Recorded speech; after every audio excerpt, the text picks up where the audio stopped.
மயிலாடுதுறை மாவட்டம் செம்பனார் கோயிலில் சத்தியவாணன் வாய்க்காலில் மயிலாடுதுறையிலிருந்து பாதாள சாக்கடை கலப்பதை கண்டித்து மக்கள் மசோதா கட்சி ஆர்ப்பாட்டம் செய்தது. ஆர்ப்பாட்டத்திற்கு மக்கள் மசோதா கட்சி நிறுவனர் மாயா வெங்கடேசன் தலைமை வகித்தார். மாநில செயலாளர் ரூபன் முன்னிலை வகித்தார். சத்தியவாணன் வாய்க்காலில் பாதாள சாக்கடை கழிவுநீர் கலப்பதால் குடிநீர் பாழ்படுகிறது என்றும் ஆடு மாடுகளை குளிப்பாட்ட முடியவில்லை என்றும் அதனால் பாதாள சாக்கடை கழிவுநீர் சத்தியவாணன் வாய்க்காலில் கலப்பதை தடை செய்ய வேண்டும் என்று முழக்கமிட்டனர். இந்த ஆர்ப்பாட்டத்தில் 300க்கும் மேற்பட்ட பெண்கள் உட்பட 500 பேர் கலந்து கொண்டனர். நிறைவாக மாவட்ட செயலாளர் சிவசக்தி நன்றி தெரிவித்தார்.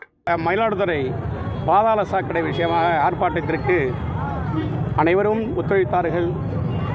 இது ஒரு 20 வருஷமாக மோசமான நிலையில் போய் கொண்டிருக்கிறது. அனைத்து மக்களும் இதை என்னிடம் வலியுறுத்ததனால் நானும் இதில் பல முறை சென்று நான் மாவட்ட ஊராட்சி குழு இருக்கும் பொழுது அதை ஆட்சியரிடம் சொல்லி உரிய நடவடிக்கை எடுத்து அந்த சாக்கடை வராமல் தடுத்தேன். அதற்கப்புறம் அது ஒரு 2 வருஷ காலம் வரவில்லை. மறுபடியும் ஒரு 15 வருஷமாக வந்து கொண்டிருக்கின்றது. மிக மோசமான நிலையில் வந்திருக்கு. உண்மையிலேயே ஆட்சி ஆளுகிறவர்கள் அவர்களிடம் கொண்டு ஒரு மக்கள் பிரதிநிதிகள் கொண்டு போய் சென்று கொடுத்தால், அந்த அறிக்கையை கொடுத்தால் கண்டிப்பாக அவங்க செய்வாங்க. ஆனால் யாரும் அதை செய்யறதில்லை. இதுதான் உண்மை. முக்கிய விஷயம், விஷவாயு ஒரு பாதாள சாக்கடை மயிலாடுதுறை என்று பாருங்கள். மயிலாடுதுறை ஃபுல்லாக உள்ள உடைச்சிட்டு வந்துட்டு இருக்கு. அந்த வாய்க்கால் தண்ணி அப்படியே பன்னீர் மாதிரி இருந்த தண்ணி நாங்கள் குளிச்சிருக்கோம்.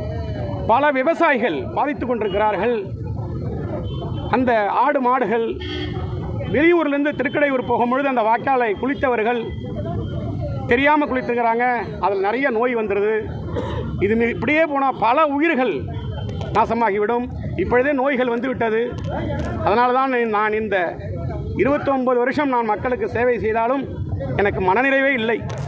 இதை எப்படியாவது நம்ம தடுக்க வேண்டும், நிறுத்த வேண்டும் சொல்லி இந்த ஆர்ப்பாட்டம் மூலியமாக சொன்னாலும் அந்த திட்டத்தை நான் நல்ல ஒரு இன்ஜினியர்களிடம் அதை மீண்டும் அது சாக்கடை அதில் வராத அளவுக்கு அந்த கான்ட்ராக்டர்களை அவர்களிடமும் வழங்க வேண்டும் என்று சொல்லி